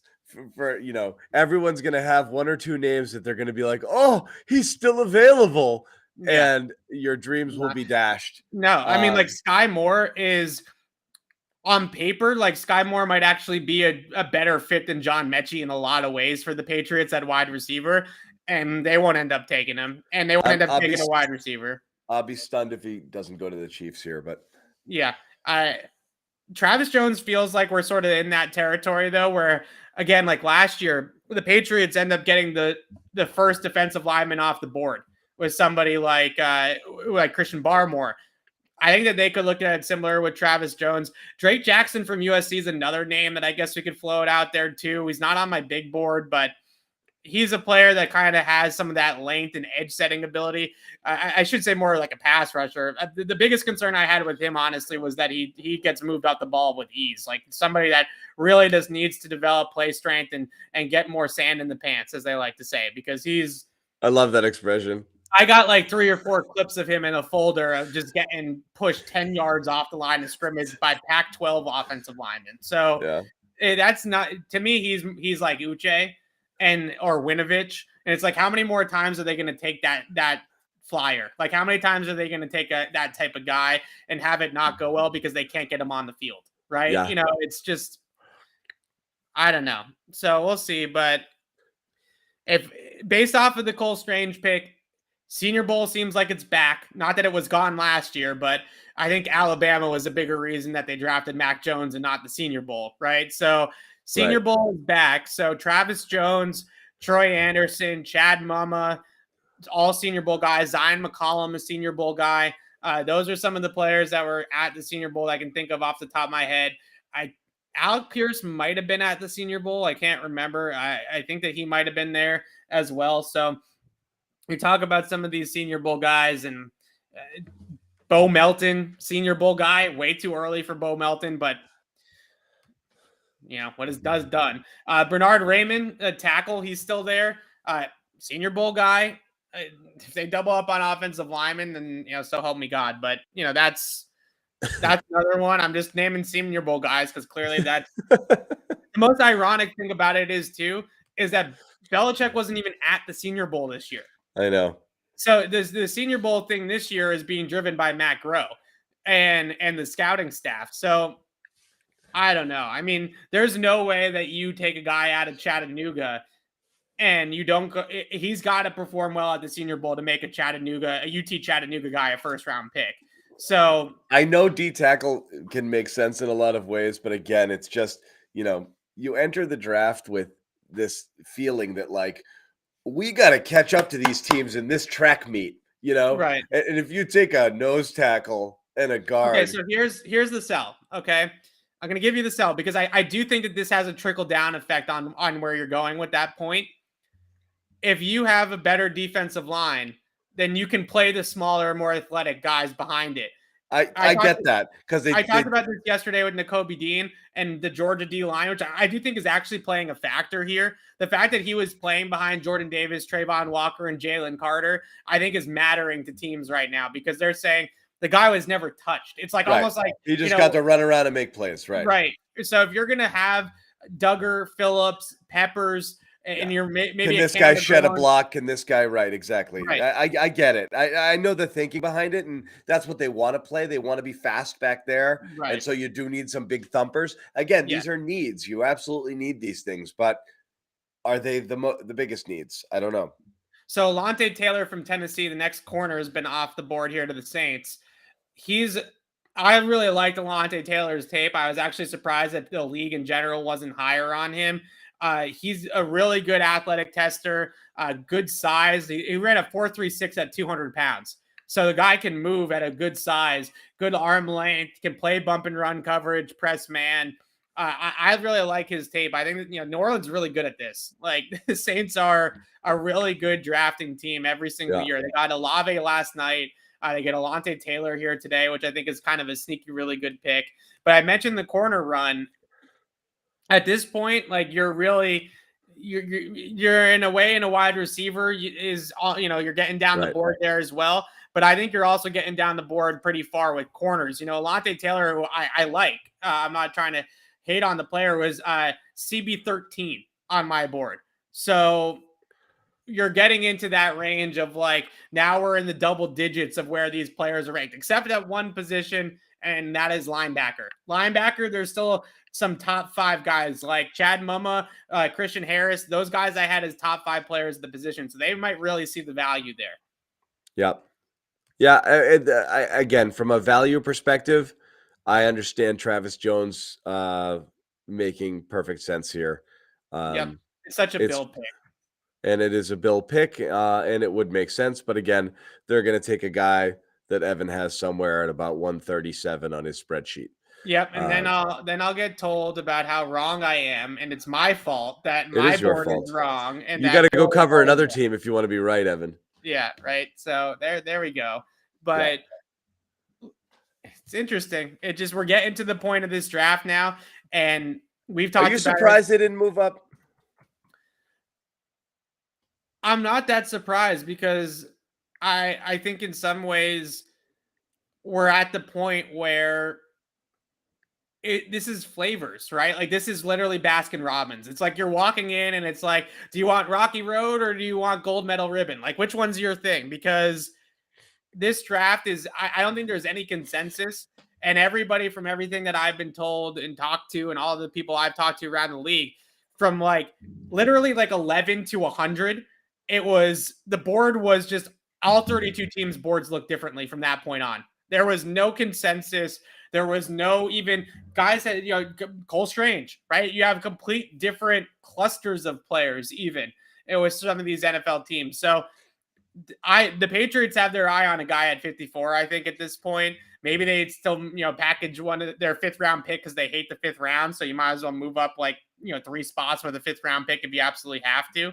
But there's some good talent, Sky Moore, George Pickens, Dean, Travis Jones. I mean, these guys are just waiting to get drafted at this point. And all those players have top 50 value and have real good cases to be higher draft picks than they're going to end up being. So it's going to be interesting. I think the name that they pick at 54, in a lot of ways, I think people could feel better about, well, if we had just flipped the draft. Oh, I hate that rationale. I hate it. I feel like that. I feel like that's going to be. I'm not going to sell it like that. I'm not saying that that's. I'm gonna I hate it. Well, if we just took. I'm telling you, they're going to take a guy at 54 who everybody's going to be like, oh, well, if they taken the Kobe Dean at 29 and they took Cole Strange at 54, then we wouldn't be bashing their draft, right? Wait, like, trade. Patriots are on the clock. There we go. So the Patriots, according to Tom Pelissaro here, Patriots are on the clock. Hey, look, what Travis did I say? Jones. That's my prediction. What's that? Travis Jones. That's my prediction. Okay. Receiver. Hold tight. Yeah, I thought for a second there you knew something, like you saw something on Twitter that they. No, I didn't mean to get you excited. I didn't mean to get you excited. So the Patriots made a trade. I just want to confirm because all I've seen. Yep, yeah, no, Mike Reese has it too. It's there. Okay, just double checking because we did get burned just looking at one thing yesterday. So the Patriots are on the clock right now. Patriots are on the clock with pick number. Is it 50? They're picked. So they traded into the Chiefs slot, huh? Yeah. So this could be the second time they've traded with Kansas City. This could be corner because Kansas City took their corner in the first round, right? They got Trent McDuffie in the first round. So we could be talking corner here. I think that's a good possibility. I don't think Kansas City would have let them slide in and take their receiver. No, I think that Kansas City this might be corner. It's either corner or it's Travis Jones. That's where I'm leaning. But Kansas City already has their receiver. So already has their corner. 54 and 158. This is exactly what 158. Right. That's all it took here. Yeah, they don't like the fifth round. So why not? Right? Out. But that's it. You've still got 2/3 and 2/4, and they've moved up to 50 here. This is the most exciting moment of our 2 days, Evan. Matt Ariza. Shut up. I'm not kidding. They hate the fifth round, though. Don't say it until it's true. Because yesterday you absolutely just ripped my soul out of my body when you just go, okay, so the Patriots did take, well, no, I'm not going to say it because this is Mike Silver reporting this, and I'm not going for that again. So I need to see another evidence here, but it's looking like the Patriots might have taken your wide receiver. Does not the wide receiver any of us thought. Now I see it in two different places. They have taken Taekwon Thornton from Baylor, who I just mentioned a few minutes ago, ran a 4.28 in the 40-yard dash. Now Albert Bird has it. So it's Taekwon Thornton. So they got some real speed. Now, when I watch Taekwon Thornton on tape, I think the biggest concern that I have with him is size. He's got a rail thin frame. I think he's 170 soaking wet, right? I mean, he's a really small receiver, but he can get up the field and he can absolutely fly. And you definitely do see some elements of route running that you're really going to like. So he had really good production at Baylor. He's really, really fast. He has some of that ability underneath the defense. He's also, and again, he's thin, but he's tall. He's 6'1", 6'2".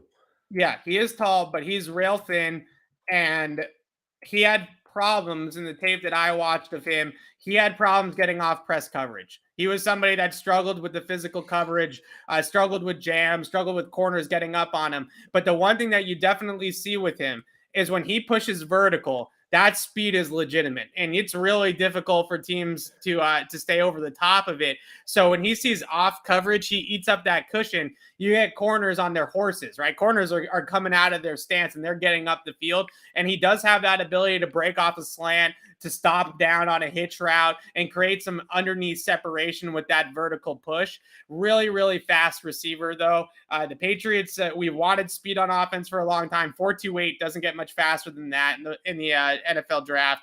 The one thing that I would also kind of trickling this forward, I don't know what this means necessarily for Nelson Agholor. Obviously only has one more year on his contract. Maybe they feel like Taekwon Thornton ideally has a year to sit there and behind Nelson Agholor. But Taekwon Thornton to me is a field stretcher, right? Like you're not thinking about him as somebody that's going to win in any other way besides down the field and with that vertical element to his game. There's one other thing that I'll mention. I know I'm almost reluctant to mention it. He does actually block really well. For a receiver of his size, there's legitimate blocking tape of him that he's blocking guys like into the sideline and out the club, right? So he's got some things to be excited about. I mean, it's not John Mechie. I would have preferred Sky Moore personally. I think it's, again, I'm not gonna crap all over them for reaching, because their board is just pretty clearly a different board than everybody else is using, right? So whatever it's it's gonna be in terms of that. I had guys much higher on him: Sky Moore, Alec Pierce, Khalil Shakur. These are all players that I thought were going to go way higher than somebody like Taekwon Thornton, but they're taking a chance on the speed, right? They want the speed in the building, and they certainly got it here. Also, considered, just in terms of profile, small-ish hands. He is the fastest in the draft. His 10 yards. Oh, John, I think we lost you. Yeah. Yeah, I think we lost John. He's gonna pop in and then pop back out. But yeah, here we go. You guys wanted speed. I guess that's the positive spin I can definitely give on this. Definitely wanted speed, and you got speed. He can get up the field. He's a really, really fast receiver. Like I said, my board is a little bit different than theirs, but at this point in the draft, I'm not ready to slam them for their board being different than mine. Clearly, they're operating on a different board, and that's just life. So Taekwon Thornton, to me, has a lot of speed and a lot of ability to push the ball up the field. There's some tape of him that I really like underneath the defense too. He can run drag routes or underneath shallows across the field and create with the football in his hands in that respect. I'll post some clips on my Twitter here in a second of his when we log off. I think you guys are going to like what you see out of him. He can really fly.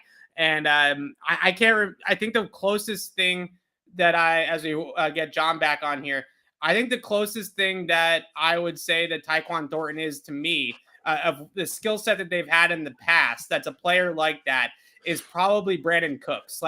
Brandon Cooks is a decent comp in terms of what we've seen in the Patriots offense in the past. So we'll see. I think that this is an interesting pick. I'm not jumping for joy at it because I think it's a little early for Taekwon Thornton, but again, so here's the one thing I like. Again, what I like is they recognize the need. Yes.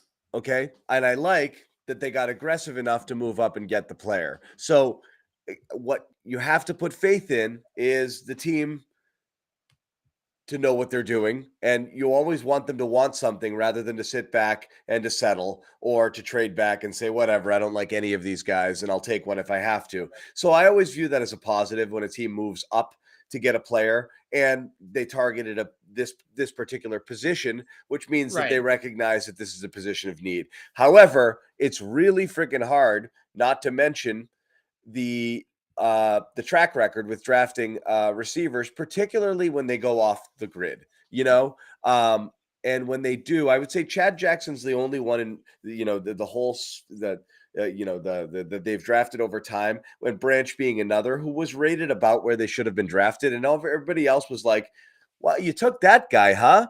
What about these other 3 or 4 guys? They seem to be better. Why didn't you take one of them? None of those have worked out. And that's the fear. Whether it's Aaron Dobson, obviously N'Keal Harry, it just hasn't worked. They don't take a lot of swings here. Does this feel like a Belichick pick or a Groh pick? I lost you now. What the? Now you got to go. It seems like I'll hang out here for a little bit while Evan leaves and comes back. But again, that's kind of my thinking here is I like when they like a player. And obviously they liked something here and they moved up. I don't know whether or not any of the other players were clearly going to be better at this point. And Evan, are you going to pop out and back in? There he goes. But I'm just looking at the chat here. And it seems mixed. It seems mixed. It's hard for me to get really upset about fastest guy on at the combine. It's hard for me to get mad about it. Evan, go ahead. I'm conflicted about this one because, look, I came on here last night. It took Cole Strange probably a round too early for my liking. This is probably 2 rounds earlier than I thought Thornton was going to go. And last night, I definitely lost it about the offensive lineman. I'm not going to lie. And at this point, I am just come to terms with the fact that their board is different than everybody else's drastically this year. They're on their own this year. They're doing their own thing. What I will say about Thornton and what I did like, my biggest concern, like I said, was play strength and size in terms of his frame, but his general route running ability wasn't terrible. Like, he definitely can run routes a little bit better than I thought he would. It's early, and I'm just not. I don't have it in me to protect a guy early. I've lost my will to fight. Whatever. Like, this is their board. This is their draft. We got a player that has WR next to his name, so we can relish in that. We can also relish in the fact that he ran a 4.28. That's literally the only reason I'm celebrating it. Is if they were going to go so hugely off the board in one direction or another, I'm just glad they did it with the WR next to it instead of going off the board and taking, some safety, who was, the Jordan Richards 2.0. Right. That would have killed me. Yeah. So the Pickens. Whoa. Yeah, the Packers. Yeah, there goes Pickens. Yeah, Pickens goes to so the Steelers. So Steelers. This is bad to me because the Steelers are really good at drafting receivers. The Steelers are amazing at this, and the Steelers prefer George Pickens over your guy. That definitely. They might have drafted Thornton if he was still there. Maybe. Let's hope that they would have. Honestly, right? I mean, let's hope that they would have. He's fast. He gets up the field. When I watch receivers like in the Taekwon Thornton mold, I think the best compliment I can give a guy like that, you want to watch a guy that makes corners scared. Like, you want to watch a guy that makes corners concerned about the speed. And Taekwon Thornton has legit play speed at 4.28. Like, we're not talking about a Philip Dorsett. We might be talking about a Philip Dorsett, but we're not talking about somebody that it's fake speed. Like, I think Damiere Byrd is probably like a better example, right? Because we're not talking about somebody like Damiere Byrd who just looks really good in shorts and runs really fast down the field. This is somebody with pads on college football field at Baylor, ran 4.28. You can definitely see it. I think his route breaks are a little bit segmented, like a little bit not as quick and not as fluid at the top of the route than I would like to see. But I think at the X spot, they're probably going to run him vertical. They're going to run him on horizontal stretch across the field, and he's going to be fast. And that's going to be what it is. But this is Pickens. This is a guy most people had as a day. This is a guy most people had as a day 3 pick. Yeah, no doubt about it. Like, we talk about like consensus boards and where the like consensus probably was on. I think I saw PFF had him like in the 190s. Yeah. This guy moved up the board for anybody and everybody because of his 40. Like, it's as simple as that. He ran well in the 40 and he moved up the board and came into that top. Like I said earlier, when we were talking about him, you don't last long in the NFL draft when you run 4.28, right? Like, you just don't. So if you run 4.28, you're going to come off the board in the top 100 in my mind. So I think he's a top 100 guy. It's a draft that everybody is doing whatever they want anyways, right? Like, it's a complete draft, pick your flavor draft. So they pick their flavor. I'm not totally out on the pick, but I don't know. I don't know. I can't explain Taekwon Thornton any more than I have. He's fast. He's really, really fast. You see the speed everywhere, whether it's on verticals, whether it's horizontally stretching the defense. He took a ball, for example, he ran a short, shallow drag route, a little crosser, and he took it 90 yards to the house, right? I mean, that's like the sort of guy that we're talking about. So, all right. I mean, here we go. There's a receiver a few years ago from Auburn. I can't remember his name. It reminds me of him. When you run sub 4.3, you don't last. Now this is early to me though, and I don't even care about the. And then more goes to KC. Yeah. So 2 teams that are really good at drafting receivers took Pickens and Moore after you took Thornton. Could this be your AJ Brown and Metcalf scenarios? We'll see. It's definitely scary. I mean, right now, like it's super hard to think of Taekwon Thornton as anybody else besides Philip Dorsett. Like that's like the guy that's standing out in my head right now when I think about the player, which is not great. Like he's bigger than Philip Dorsett in terms of height, but in terms of weight, he's not. And I think you look at it too. The biggest concern that I would also have is I think that they ideally think that Taekwon Thornton's Brandon Cooks. Like I think that that's kind of their hope here is that has that Brandon Cooks level impact for them. But I don't know. It's a weird pick. It's another weird pick.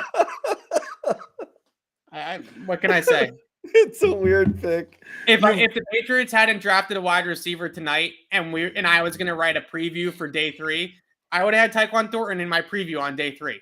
Right. It's that simple. But at this point, Sky Moore, Pickens, Alec Pierce from Cincinnati, Shakur. I would have much rather Khalil Shakur from Boise State. Much more polished, much more refined. This is odd to me because the Patriots are not typically the team that sits there and says, "Oh, we're going to take the guy that ran the 4.28 just because he's fast," right? Like it's just not. That's not usually their MO. Like they usually have a more complete evaluation of a player than, oh, this guy was on the Baylor track team, so we're going to draft him because he ran a 4.28, right? It's a weird one, man. It's it's pretty weird. So again, third round player in the first round, day 3 player in the second round. That's what you got. You got 2 4th round picks. Coming up, anything else you want to say before we put a bow on this portion of the draft? And again, I know there's a lot of you in here hanging out, and let's spend a little more time on this pick before we go because we have a large audience. But everybody here now, I just want to tell you, we're going to pop back on in the 3rd round well before the Patriots are going to pick and do a nice little lead up to their picks there. First one is, what is it again? 121 and 127? Right. We'll pop up somewhere. What did I say? Their 3rd round picks are 85 and 90. 85 and 90. So I'm sorry. I did the 4th round picks, 85 and 94. We'll pop up at around 75 and we'll take you all the way through there with that. But final thoughts here on this one before we wrap it. I'm just really surprised that Taekwon Thornton was their guy. The concern that I have with this pick, and I honestly, the only sell on this pick that I have is that he's wicked fast. The guy's 4.28, and he does have some really good tape, and he had really good production at Baylor. The concern that I have with it is it's another guy to me who's not a technician. Like I don't watch him as a route runner and think to myself, "Oh wow, this guy runs great routes. Like this guy understands leverage and he understands sight adjustments and he understands all those types of things, right?" And I'm not like harping on the fact that Taekwon Thornton they took him early. Like I don't really care about that. I'm more concerned about the player itself at this point, and I'm just not 100% sure that Thornton has the skill set to survive in the Patriots offense. I just don't know if he has the route running ability. I don't know if he has the polish, and that's what I wanted to see them do. I wanted to see them do somebody like that really had that type of polish. And that's why I really like Sky Moore so much. But look, we'll wait and see. There's enough there with Taekwon Thornton that there's enough there that I can say, okay, well, we'll see what happens with the pick. Not the guy I would have taken, but sure, we'll see. It's again, happens. And are we to believe this is one of those players that all media had wrong, and in fact, he was a good bit higher. And if the Patriots didn't take him here, this is again what we don't know. Are we to believe that if the Patriots don't take him here, some other team will soon in the next few picks? He wouldn't be around in that third round. I don't know, because there are players like that everybody's wrong on. Right. Or is this another case of the Patriots could have waited a round or a day to take a player, in which case we're talking about asset management, which was the issue again with yesterday's pick of Then Alec Pierce went to 53. So the 53. wide receiver run was happening. I'm already the seeing Patriots jumped out ahead of the wide receiver run and took a guy nobody was going to take. So again, I already see some of the reports of Taekwon Thornton was going to go, right. I already see those. So again, I don't believe it because Bill does this a lot. And it's just what he does. As you said, he's got a totally different evaluation and a totally different board than everybody else, and he doesn't care at all where ESPN had this guy ranked. Right. Doug Kyed, formerly Ness and now PFF, has already reported that he knows of teams that had Taekwon Thornton as their number one receiver on the board. So if that's the case, then and again, this is what is difficult, and it's why it's hard to judge here, is if this is the case, and the Patriots were smart and jumped out ahead of teams and got somebody that was coveted at this position. Yeah. Great. Obviously, KC wasn't one of those teams, because they wouldn't have given up that pick and taken a different receiver later. So that's not one of them for sure. They obviously had their guy, Sky Moore. Did they end up with Moore? Kansas City, I think so. Yeah. Yeah. Ranked higher. But again, it just comes down to asset management. Is if somebody if you use your first round pick to draft a third rounder and you use your second round pick to draft a fourth rounder, if somebody offered the Patriots before the trade a second and a fourth for their first and second, would they take it? Of course not. So if you're going to say no to that trade, then you shouldn't draft players who have that kind of draft grade. You should wait to draft them in those rounds. That's what asset management is. So again, it's hard to say here. And as you said, there's some reporting right now that Thornton was maybe a little bit more coveted than we realized, and was that speed that was going to knock him up into this tier of receivers. And maybe he would have gone in this kind of pool. Then it's a question of, did they pick the right guy? Historically, they haven't. We'll see whether they have in this case. People were asking again, what happens if they make a trade? Patriots make a trade, we will hop up immediately, guys. Immediately, we promise. As soon as they jump on the clock. Again, Evan, remind me, first pick is 85 now. 85. Okay, it's 55 now. Expect us back here at around 75. It's going to be a new link. Check it out. It's on our YouTube channel. Subscribe if you haven't already, and if you want, just to be sure, turn on your notifications. You'll be notified when we go live. But we'll be jumping on to talk about that before we go. Again, the Patriots right now have 2 picks left, and let me pull it up here. My Brockton Wi-Fi is crawling a little bit. 2 picks remaining today on day 2. And obviously, you've got the 2 fourth rounders. They don't like 5th rounders, so those are gone. One of these 2 picks is going to be a punter. We know this. We'll see what they do with the other one. But until then, we'll talk about it. Evan, are you going to be all right, buddy? No, look, I feel like everybody thinks I'm trashing on Taekwon Thornton. I honestly, I watched the guy. I think he's got some talent. He's definitely got speed, and he's definitely got an ability to use that speed in different ways. Like I said, I started off this analysis and said that I think that ideally he's Brandon Cooks for them. He's a 1,000-yard receiver. I don't know how much more praise you want me to give the guy. I think ideally he's Brandon Cooks. I think his floor is Philip Dorsett. I mean, that's pretty much where we're at with it. As long as the floor is not Bethel Johnson, we'll I don't think he's Bethel Johnson. I think he's got more skill than Bethel Johnson did. But yeah, that's where we're at. We're Philip Dorsett floor, Brandon Cook ceiling, that type of guy. I mean, what else do you want me to say? There we go. That's fine. Again, thank you everybody again for hanging with us and watching. We've been on for almost 2 hours here. We were only going to come on for 20, 30 minutes, and then we kind of got rolling. Yep. Made it all the way through the Patriots pick. They trade up from 54 to 50. They have 2 picks remaining, 85 and 94. And again, it's very possible they could trade up again. So just stay nimble here. If they do, they want to trade into the up earlier into this 3rd round. They could definitely use one of those 4th rounders to do that if they want. And we'll hop up as soon as they do, and we'll analyze that pick pick and take you through the rest of the third round and through the Patriots pick. So again, give us a follow here, Patriots Press Pass on our YouTube channel. And of course, if you want to follow us here on Twitter, John_Zannis or EZ Lazar or Patriots CLNS on Twitter. We'll put out a notification when we're about to go live again, and you can kind of follow it there, and we'll send out a link with that as well. So again, everybody, thanks for hanging. We'll see you guys very shortly for the third round.